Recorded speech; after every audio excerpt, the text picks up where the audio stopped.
आज हमारा सब्जेक्ट है वर्कशॉप टेक्नोलॉजी थर्ड और हम पढ़ रहे हैं fourth unit modern machining process. Workshop technology third में हम फोर्थ यूनिट में पढ़ रहे हैं मॉडर्न मशीनिंग प्रोसेस। हमारी फोर्थ यूनिट कौन सी है? Modern machining process. तो इसमें अभी तक हमने बात की थी यूएसएम के बारे में। हमने बात की थी यूएसएम के बारे में कि यूएसएम क्या होती है, यानी कि अल्ट्रासोनिक मशीनिंग प्रोसेस क्या होती है। उसके बाद हमने बात की थी ईसीएम के बारे में, यूएसएम के बारे में, उसका प्रिंसिपल क्या थी, प्रोसेस क्या थी, एडवांटेज डिसएडवांटेज के बारे में बात की।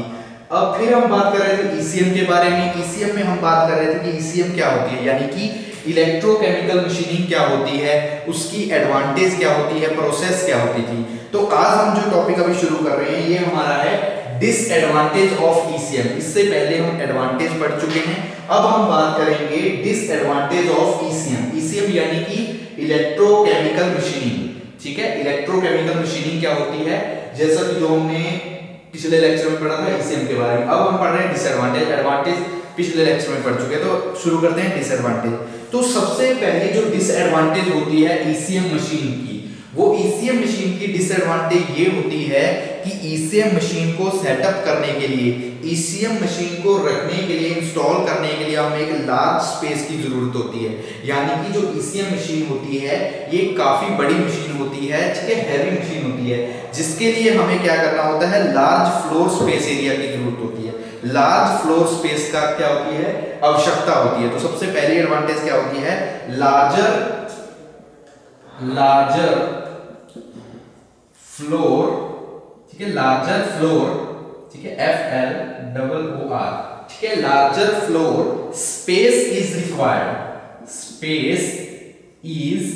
रिक्वायर्ड कि मशीन जो हमारी ईसीएम मशीन होती है, ईसीएम प्रोसेस होती है, ईसीएम को सेटअप करने के लिए हमें लार्ज फ्लोर एरिया की क्या होती है, जरूरत होती है। यानी कि हमें काफी बड़ी फर्श की, हमें काफी बड़ा स्पेस चाहिए जहां पर हम उस मशीन को क्या करें, सेटअप कर सके। सेकंड पॉइंट जो डिसएडवांटेज है वो होती है power consumption is very high. जब हम ईसीएम मशीन का यूज करते हैं तो ईसीएम मशीन क्या करती है, पावर कंजप्शन जो होती है ईसीएम मशीन की वो क्या होती है, ज्यादा होती है। तो हम क्या लिखेंगे, सेकंड पॉइंट, पावर कंजप्शन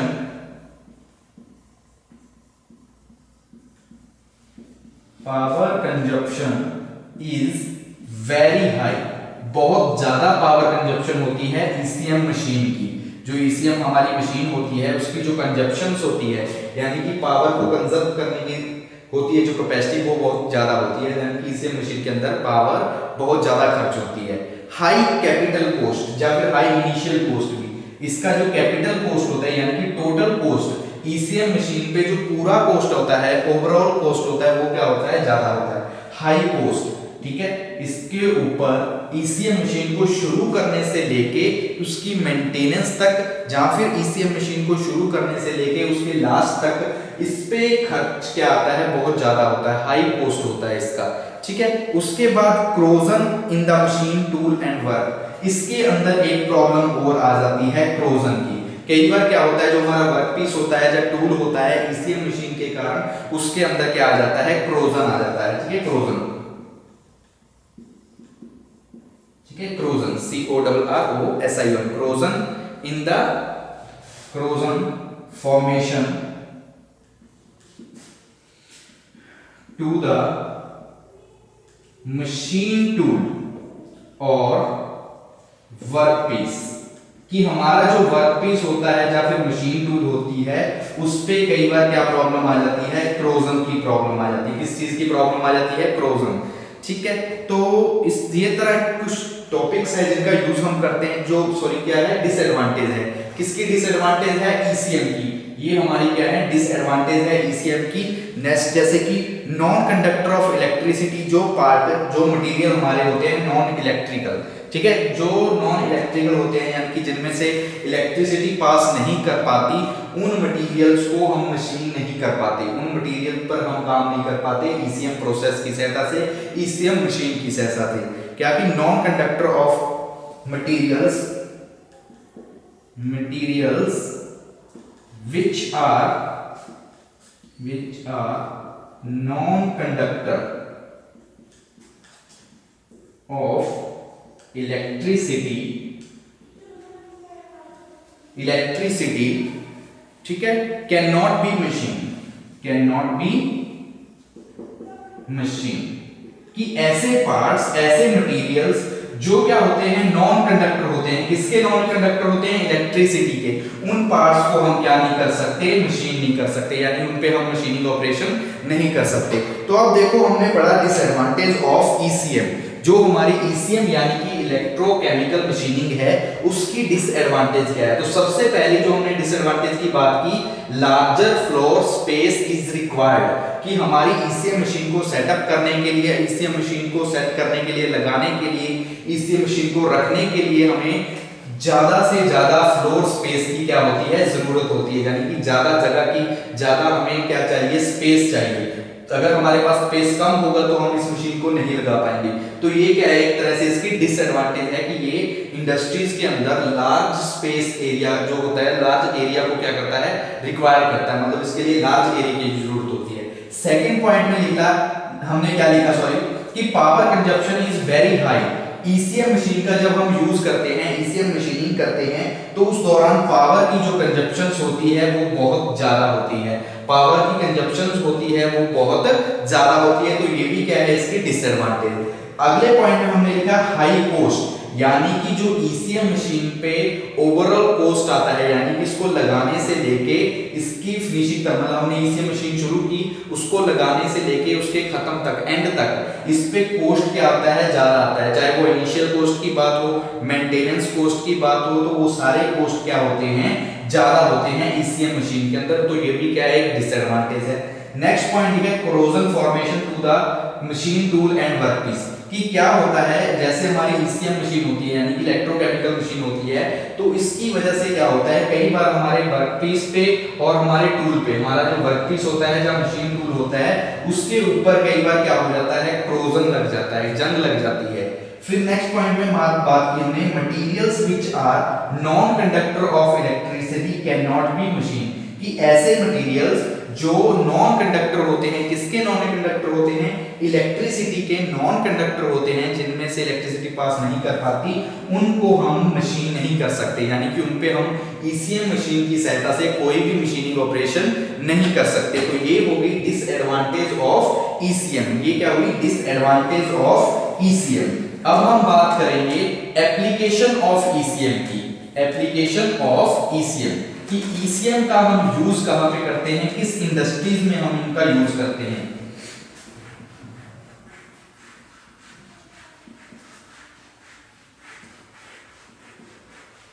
ठीक है, अब हम बात करेंगे application of ECM, application of ECM की। ठीक है, हमारा नेक्स्ट टॉपिक है applications of ECM, applications of ECM, कि ECM की हम यूज कहां कहां करते हैं, किस इंडस्ट्रीज में करते हैं। तो सबसे पहले जो भी नॉन कंडक्टिव मेटल्स होती हैं उनको छोड़कर बाकी सभी मेटल्स पे हम किसका यूज करते हैं, ECM का। नॉन कंडक्टिव मेटल को छोड़कर, मतलब जिनमें से इलेक्ट्रिसिटी पास नहीं हो रही, उन मेटल्स को छोड़कर बाकी सभी मेटल्स पे हम किसका यूज करते हैं, हम यूज करते हैं ECM का। तो क्या लिखेंगे, ECM can be used in various metal. तो पहला पॉइंट क्या आएगा, ECM कैन बी यूज्ड, ठीक है, ECM कैन बी यूज्ड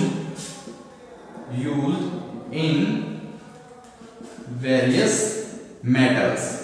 ठीक है, काफी सारी मेटल्स होती हैं, उन मेटल्स में हम ECM का यूज करते हैं। सिर्फ इनको छोड़कर जो नॉन कंडक्टिव मेटल्स होती हैं, जो नॉन कंडक्टिव मटेरियल्स होते हैं, जिनमें इलेक्ट्रिसिटी पास नहीं कर पाती, उन मेटल्स को छोड़कर बाकी सभी मेटल्स में हम किसका यूज करते हैं, ECM मशीन का। हम किसका यूज करते हैं, ECM का। सेकंड पॉइंट, मशीनिंग, जो हमारे ब्लाइंड होल्स होते हैं, हमारे क्या होते हैं, ब्लाइंड होल। ठीक है, ब्लाइंड होल्स होते हैं, या फिर डीप होल होते हैं। ठीक है, डीप होल होते हैं, पॉकेट्स होती हैं। ठीक है, पॉकेट्स। तो इनको मशीनिंग करने के लिए, इनकी मशीनिंग करने के लिए भी हम किसका यूज करते हैं, हम यूज करते हैं ECM का। ब्लाइंड होल्स के लिए, पॉकेट्स के लिए, इन सब में हम किसका यूज करेंगे, हम यूज करेंगे ECM का।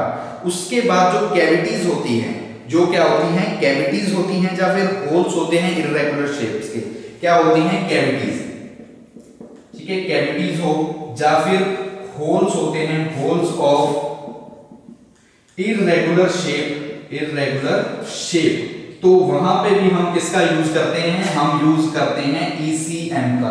किसका यूज करेंगे, हम यूज करेंगे ECM का। उसके बाद जो भी हार्ड मेटल होते हैं, ठीक है, हार्ड मेटल होते हैं, उनकी मशीनिंग करने के लिए, हार्ड मेटल की मशीनिंग करने के लिए, हार्ड मेटल मशीनिंग, ठीक है, हार्ड मेटल की मशीनिंग करनी है तो वहां पे भी हम किसका यूज करेंगे, हम यूज करेंगे ECM का, ECM का यूज करेंगे। जो हमारे एरोस्पेस कंपोनेंट होते हैं, ठीक है, एरोस्पेस के जो हमारे कंपोनेंट होते हैं तो वहां पे भी हम किसका यूज करते हैं, एरोस्पेस के कंपोनेंट में भी हम यूज करते हैं, ठीक है, इंडस्ट्रीज, जो एरोस्पेस की जो हमारी इंडस्ट्रीज होती है वहां पे भी हम किसका यूज करते हैं, ECM का। अब देख लो हम पढ़ रहे हैं एप्लीकेशन ऑफ ECM में। एक बार फिर से हमने बात की कि ECM का हम यूज कहां पे करते हैं, ECM can be used in various metals, कि बहुत सारी मेटल्स ऐसी होती हैं जिनमें हम यूज करते हैं ECM का। सिर्फ हम उन मेटल्स को छोड़ देते हैं जो नॉन कंडक्टिव होती हैं, ठीक है, जो इलेक्ट्रिसिटी की नॉन कंडक्टिव मेटल्स होती हैं, उन मेटल्स को छोड़कर बाकी मेटल्स में हम यूज करते हैं ECM का। उसके बाद जो हमारे ब्लाइंड होल होते हैं, ब्लाइंड होल की मशीनिंग करने के लिए, पॉकेट्स की मशीनिंग करने के लिए, वहां पे भी हम यूज करते हैं ECM का। तीसरे पॉइंट में हमने बात की जो कैविटीज होती है, कैविटीज बनाने के लिए, कैविटी की मशीनिंग करने के लिए, होल्स की मशीनिंग करने के लिए जो इर्रेगुलर शेप के होते हैं, उनमें भी हम किसका यूज करते हैं, हम यूज करते हैं ECM का। उसके बाद जो हमारा हार्ड मेटल होता है, हमने मशीनिंग करनी है हार्ड मेटल की, जो कि किसी दूसरी मशीन पे या दूसरे मेथड से पॉसिबल नहीं होता, तब हम यूज कर लेते हैं हार्ड मेटल। हार्ड मेटल की मशीनिंग करने के लिए हम किसका यूज कर लेते हैं, हम यूज कर लेते हैं ECM का, यानी कि इलेक्ट्रोकेमिकल मशीनिंग का हम क्या करते हैं, यूज करते हैं। उसके बाद जो हमारी एरोस्पेस इंडस्ट्रीज होती है, जो हमारी हवाई जहाज से रिलेटेड, एरोस्पेस से रिलेटेड इंडस्ट्रीज होती है, तो वहां पे भी हम किसका यूज करते हैं, वहां पर भी हम यूज करते हैं ECM का। इसके अलावा स्मॉल डीप होल्स होते हैं, छोटे छोटे होल्स होते हैं, नोजल होती है, तो वहां पे भी हम किसका यूज कर लेते हैं, जैसे डीप होल, ठीक है, डीप होल्स की मशीनिंग के लिए डीप होल्स में भी हम किसका यूज कर लेते हैं, ECM का। नोजल होती है, नोजल में भी हम किसका यूज कर लेते हैं, ECM का। तो ये हुई सारी एप्लीकेशंस, किसकी एप्लीकेशन, ECM की, यानी कि इलेक्ट्रोकेमिकल मशीनिंग की, इलेक्ट्रोकेमिकल मशीनिंग जो है उसकी एप्लीकेशंस कि कहां-कहां पे यूज करते हैं, डीप होल्स में यूज करते हैं, एरोस्पेस इंडस्ट्रीज में यूज करते हैं, जो हमारे हार्ड मटेरियल होते हैं उनकी मशीनिंग करने के लिए हम ECM का यूज करते हैं, जो हमारे ब्लाइंड होल्स होते हैं, पॉकेट्स होती है, उनकी मशीनिंग में भी हम किसका यूज करते हैं, ECM का यूज करते हैं। इसके अलावा नॉन कंडक्टिव मेटल्स को छोड़कर बाकी सभी मेटल्स में भी हम किसका यूज करते हैं, हम यूज करते हैं ECM का। तो ये हमने अभी तक दो मशीनों के बारे में चर्चा कर ली। हमने USM क्या होती है, USM के बारे में पढ़ लिया, हमने बात कर ली ECM मशीन की, पहली USM, दूसरी ECM। अब जो हम बात करेंगे वो हमारी थर्ड मशीन है EDM की। हम बात करेंगे अब अपनी थर्ड मशीन की। थर्ड मशीन अपनी कौन सी है, EDM मशीन। USM कौन सी थी, अल्ट्रासोनिक मशीनिंग। दूसरी कौन सी थी, ECM यानी कि इलेक्ट्रोकेमिकल मशीनिंग। अब हम बात करेंगे हमारी थर्ड यानी कि इलेक्ट्रिकल डिस्चार्ज मशीनिंग के बारे में। अब हम बात करेंगे अपनी थर्ड मशीन के बारे में, इलेक्ट्रिकल डिस्चार्ज मशीनिंग। ठीक है, शुरू करते हैं। थर्ड मशीन है EDM यानी कि इलेक्ट्रिकल डिस्चार्ज, ठीक है, डिस्चार्ज, ठीक है, डिस्चार्ज या डिस्चार्ज लिख सकते हो या डिस्चार्ज लिख लो, ठीक है, DISCHARGE, डिस्चार्ज मशीन, ठीक है, इलेक्ट्रिकल डिस्चार्ज मशीन। तो ये हुई फुल फॉर्म, किसकी फुल फॉर्म, EDM की। क्या फुल फॉर्म है, इलेक्ट्रिकल डिस्चार्ज, ठीक है, discharge machining, electrical discharge machining. तो अब हम बात करते हैं EDM के बारे में, यानी कि इलेक्ट्रिकल डिस्चार्ज मशीनिंग होती क्या है। इसका एक और नाम होता है, वो होता है स्पार्क इरोजन मशीनिंग। क्या नाम होता है, स्पार्क इरोजन मशीनिंग। इसका एक और नाम है, इसको हम स्पार्क इरोजन मशीनिंग के नाम से भी जान सकते हैं। किस नाम से जान सकते हैं इसको? हम स्पार्क इरोजन मशीनिंग के नाम से भी हम इसको जान सकते हैं। तो ईडीएम मशीन में क्या होता है? ईडीएम मशीन क्या है? एक तरह से मेटल रिमूव करते हैं हम। मेटल रिमूव किससे करते हैं? इरोजन से। इरोजन मतलब एक स्पार्क प्रोड्यूस होती है। क्या होता है? जैसे लिखा हुआ है कि in EDM the metal is removed due to erosion. Metal is removed due to erosion caused by rapidly produce spark discharge। Rapidly क्या होगा? स्पार्क का डिस्चार्ज होगा। कहां पे होगा? Between the tool and the workpiece, कि हमारे टूल और वर्कपीस के बीच में, टूल और वर्कपीस के बीच में क्या होगा? एक स्पार्क का डिस्चार्ज होगा। किसका? स्पार्क का डिस्चार्ज होगा, जिसकी वजह से क्या होगा? वहां पे मेटल रिमूव होगा इरोजन प्रोसेस की वजह से। मतलब अगर हम ईडीएम में बात करें तो ईडीएम के अंदर क्या होगा? इसके अंदर एक हम डाइइलेक्ट्रिकल फ्लूइड का भी यूज करते हैं। डाइइलेक्ट्रिक फ्लूइड का यूज करते हैं हम। किसका यूज करते हैं? डाइइलेक्ट्रिक फ्लूइड का।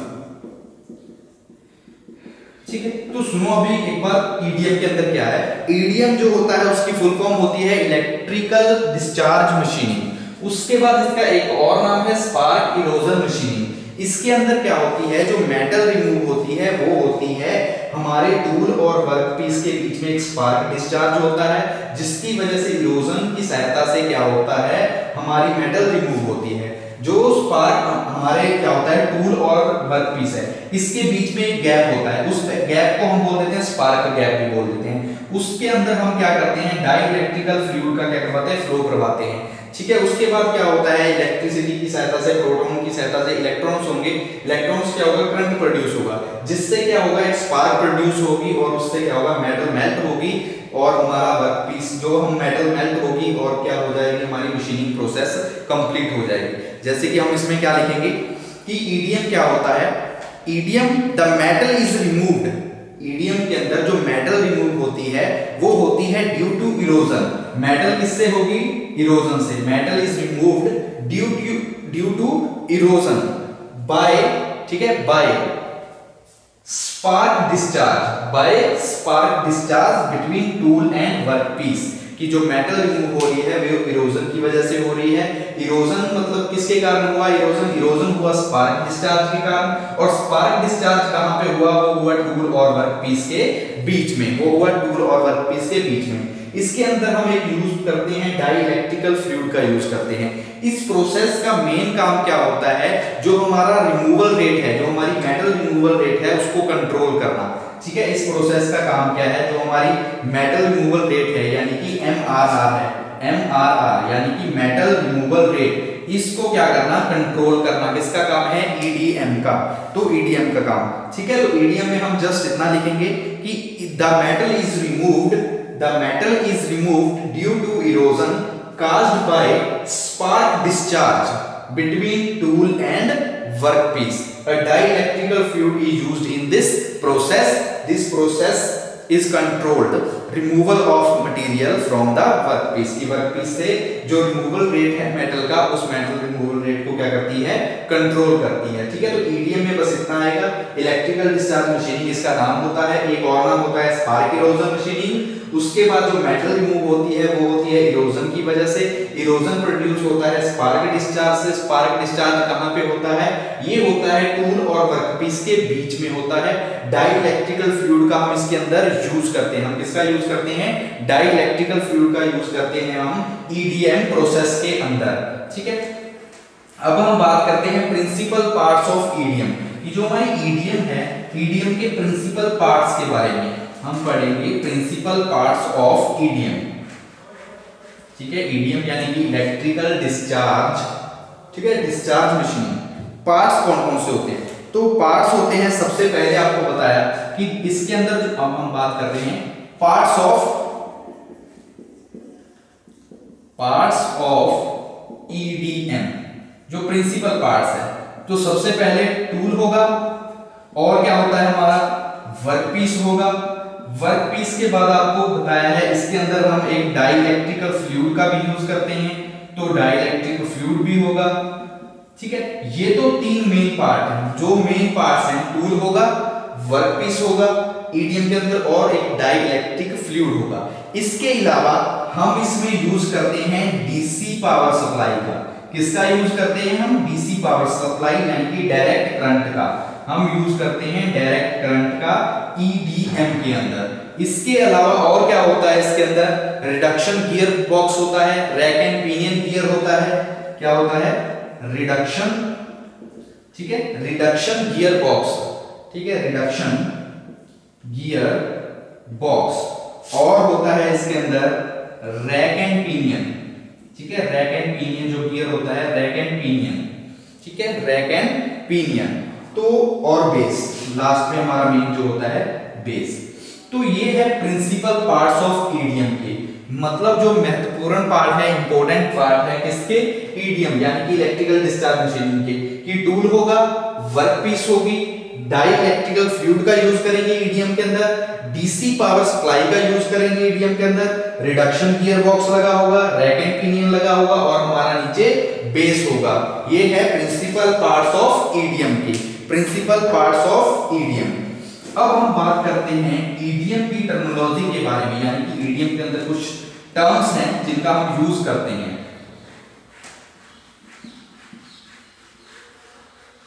ठीक है, ईडीएम के अंदर क्या है? कुछ टर्म्स हैं जिनका यूज करते हैं। क्या है? टॉपिक हमारा है ईडीएम टर्मिनोलॉजी, ठीक है, TERMINOLOGY टर्मिनोलॉजी।